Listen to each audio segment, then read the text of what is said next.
It never occurs to 9 or 10 was also the age when they started to realize that they would be treated differently than everyone else. And there is always a psychological reaction to anyone learning that they're going to be treated differently than other people. And for that reason, this professor who was named Scopes, he was the defendant in the Scopes monkey trial, is what they called it, when he was trying to aver that a man, like every other species, came from another species, and that the closest species to us were monkeys and apes. So while he was in the minority, thinking, testing this evolutionary theory, at the same time, he was promulgating this idea that even among human beings, that there was this different classification, and that the blacks were the most inferior of the 5 races on the planet.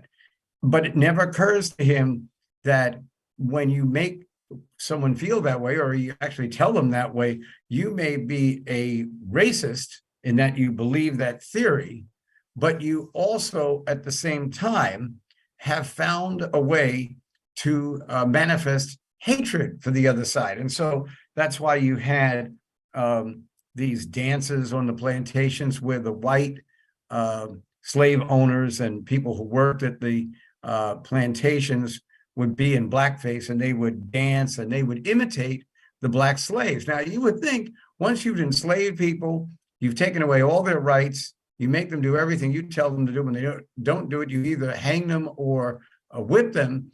And then you actually want to take a step forward and make them part of your comic relief. So what we're really talking about is a mental condition that existed in this country and slowly has been exacerbated, but is not totally dead, that people feel the need to hate other people because of how they exist. Now, let's move to the Jewish community.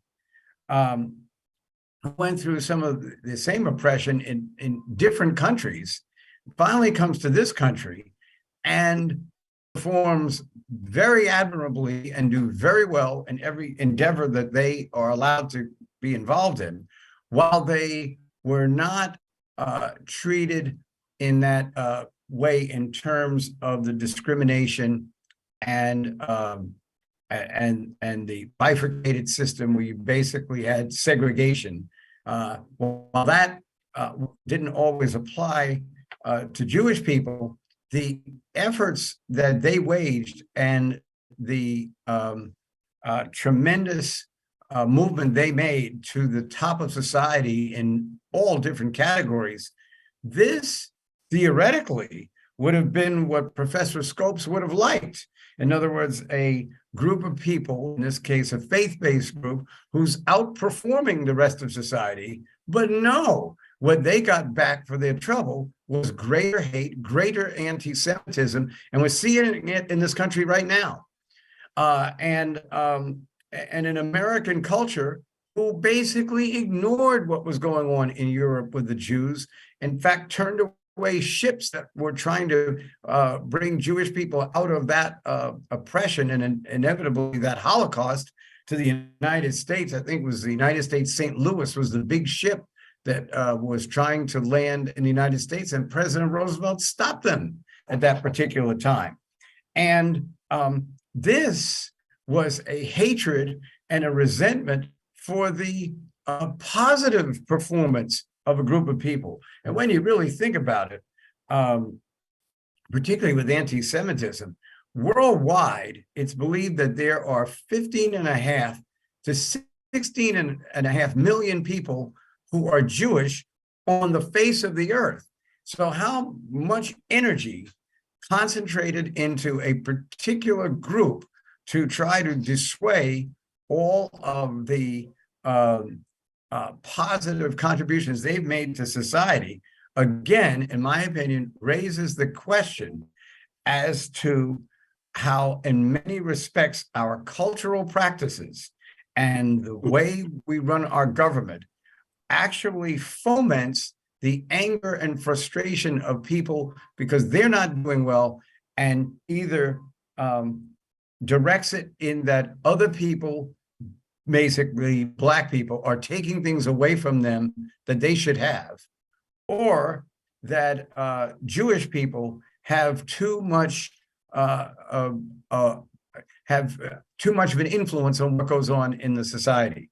So here's where you're seeing two heavily discriminated and abused and castigated groups of people who are both in many respects targets of antagonism, but at the same time are targeted actually in different ways and in different fashions.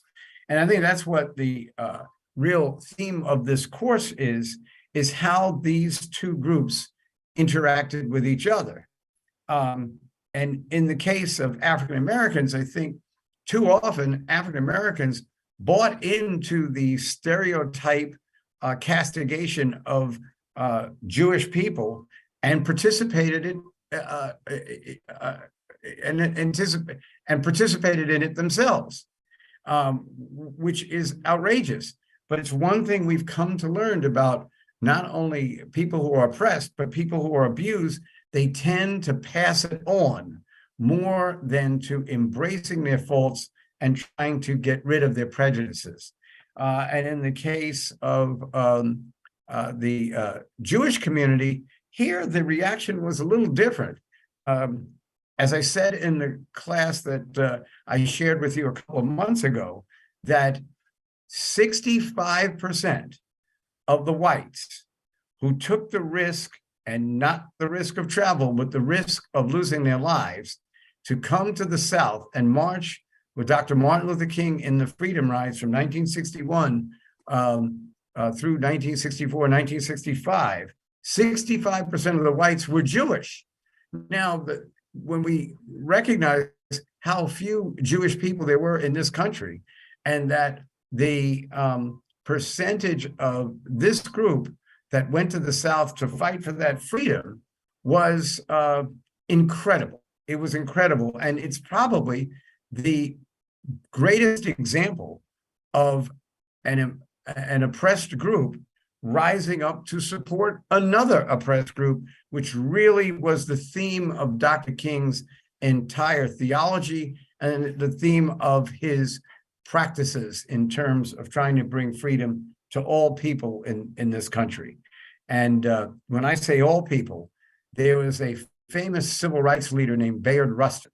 He was going to speak at the March on Washington in 1963, August 28th, 1963, the March on Washington. Well, a group of ministers got together and they met with Dr. King, and they said to him, if Bayard Rustin speaks, we're not coming to the march, because he has never acknowledged that he is a homosexual and that this is against God's plan. And they went through all these problems that they had with him. And Dr. King said 6 words to them: then it will be a smaller march. In other words, he was making it clear that he was going to let Mr. Rustin speak, and he wasn't going to be dissuaded by what his sexual orientation might be. And so in addition to being known as probably the greatest civil rights leader that this country has ever produced, he was 50 years ahead of his time in how he treated what we now know as the LGBTQ community.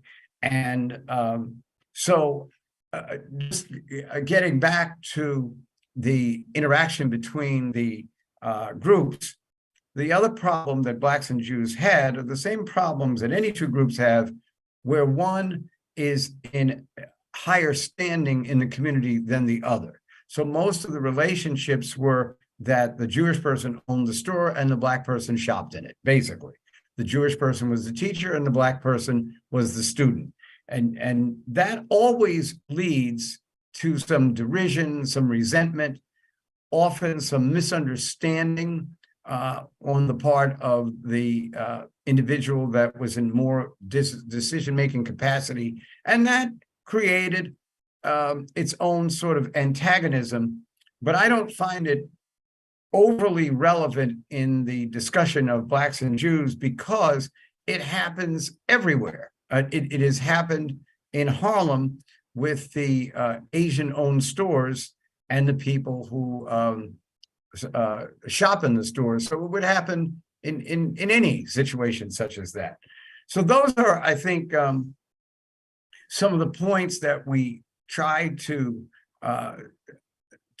ferret through as we examine the relationship between probably the two most oppressed groups on our planet in the 5 to 10,000 years that there's been civilization, and also the sense that the differences among people manifest so many more problems than they really should, and that the great religions of the world, as much as they preach to us and as much as they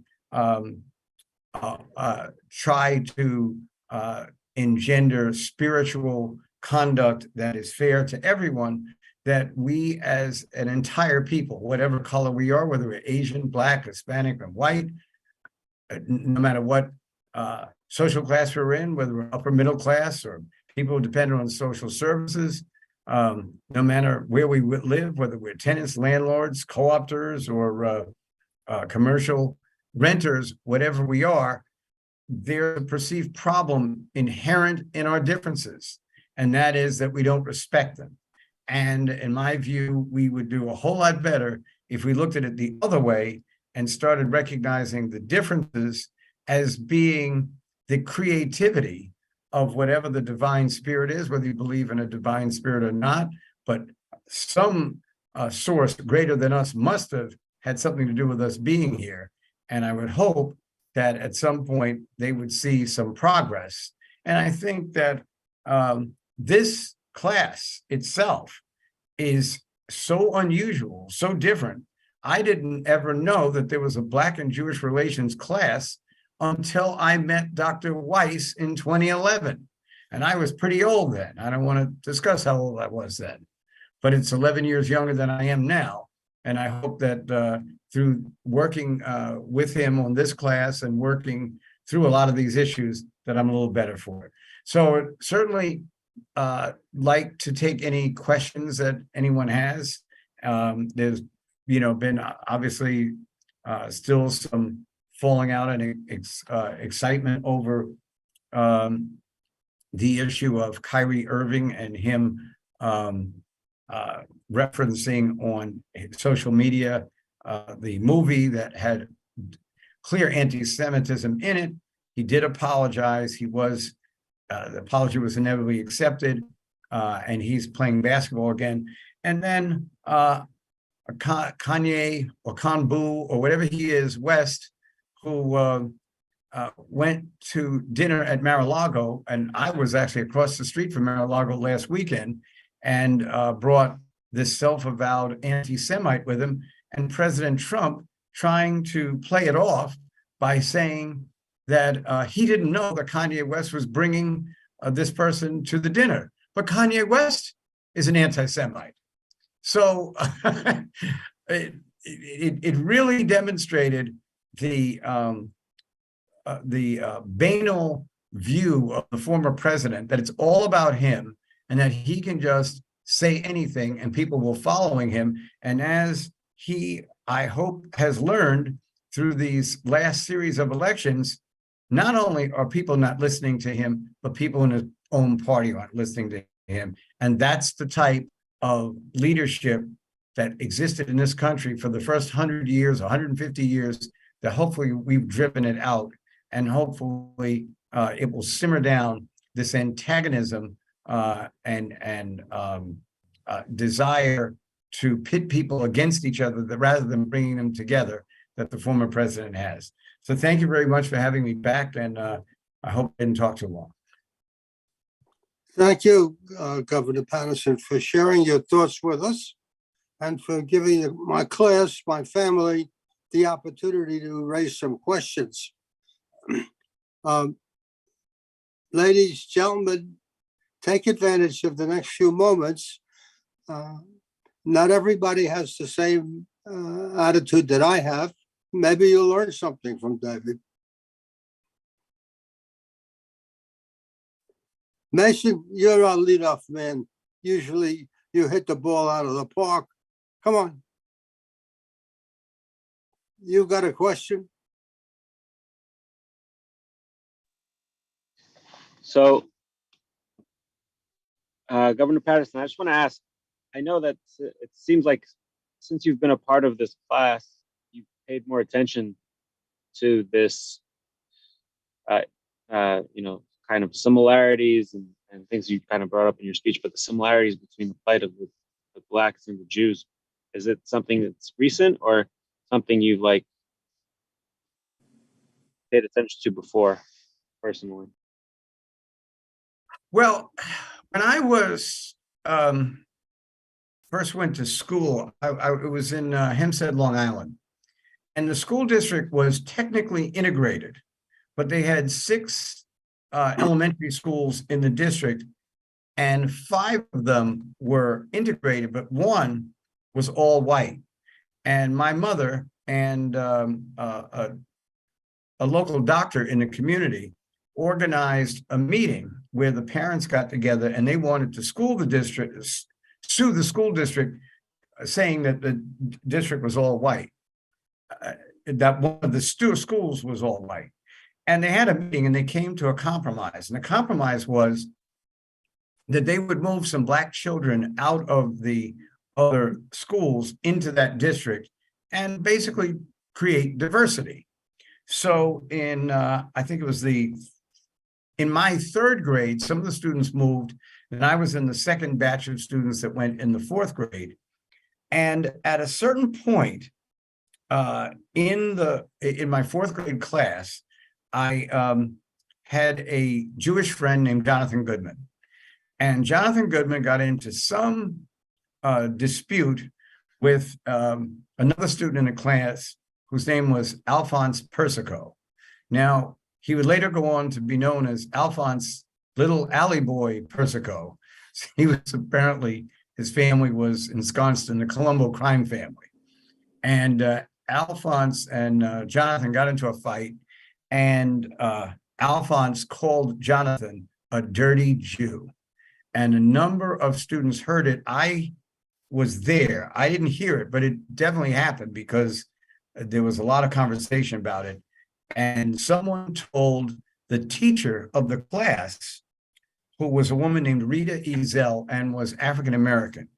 She changed the whole afternoon schedule. She didn't even let us go to music class. And we had a discussion about race and religion and how to treat each other.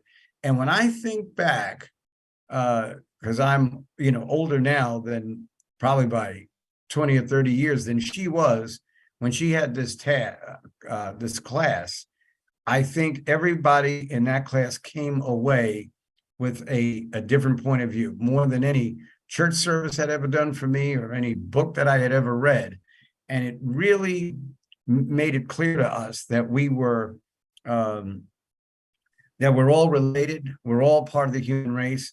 And so I started to really take note of these situations. So by the time I was 13 and I was in the 7th grade, that's when the 6-Day War occurred, when Israel fought off about 13 Arab countries who were trying to attack them at that particular time. And the struggle that Martin Luther King had over that, because Martin Luther King was very much an anti-violence, anti-war person, and he was prominent in the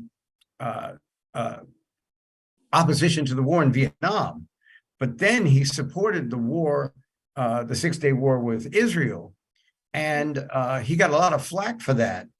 So then what he tried to do was to talk about the fact that one of the reasons that some of the Arabs were reacting that way is that in some of these, like Palestine, the Palestinian refugees were impoverished, and they had no land to grow anything on, and whenever there's extreme poverty, there's an inevitably crime. That wasn't really enough for his critics. It was still a controversial issue at the time that he was assassinated on April 4th, 1968. So what I think what I was trying to convey is that the race issue was something I probably never thought about until my parents sent me to this other school. But at that point, I was 9 years old, and that's that age that I was talking about before. When 7 is the age of understanding, that's what most psychologists say about children. But 9 is sort of the age of enlightenment, where you really start to learn about other people and that kind of thing. 9 and 10.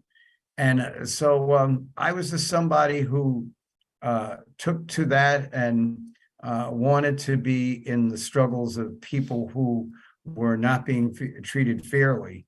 And I guess it kind of followed me all the way to literally the accident that got me into politics. And the accident simply was that I was working on a campaign for the borough president for borough president of Manhattan, and the candidate would become the first Black mayor, David Dinkins. And I was his fundraiser, but one night it was a political club that hated him. They wanted him to come. It was candidates night, but he hated them and he didn't want to come. And he didn't see anything positive about him going there.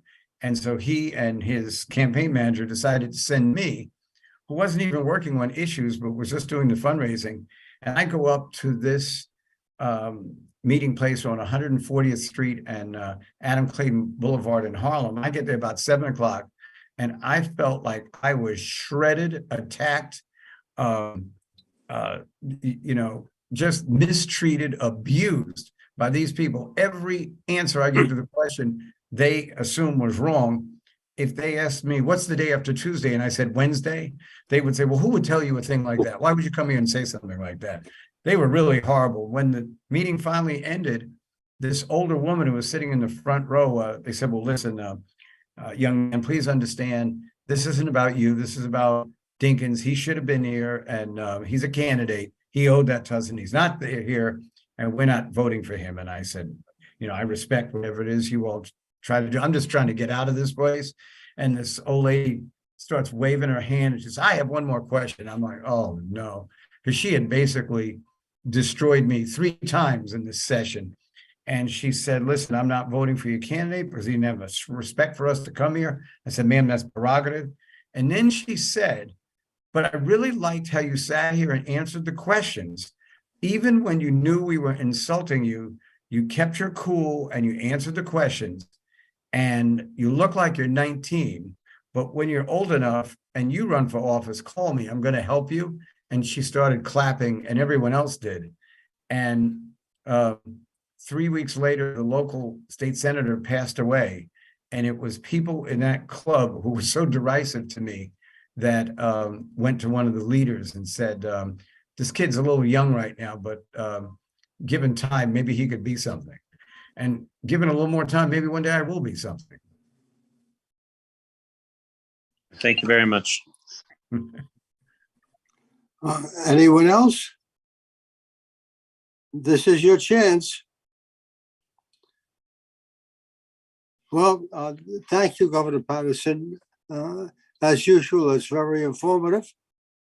And I hope to be able to speak with you soon. Absolutely. Class, any questions of me about next week? Hi, Professor. It's Patty. Yes, Patty. Two questions actually. Is it okay if I send you the assignment that you asked us for today? I can send it to you after class. Absolutely. Okay, Absolutely. and two, the final is next week? Yes, Okay, and it's the last day that we meet this semester. okay. Thank you.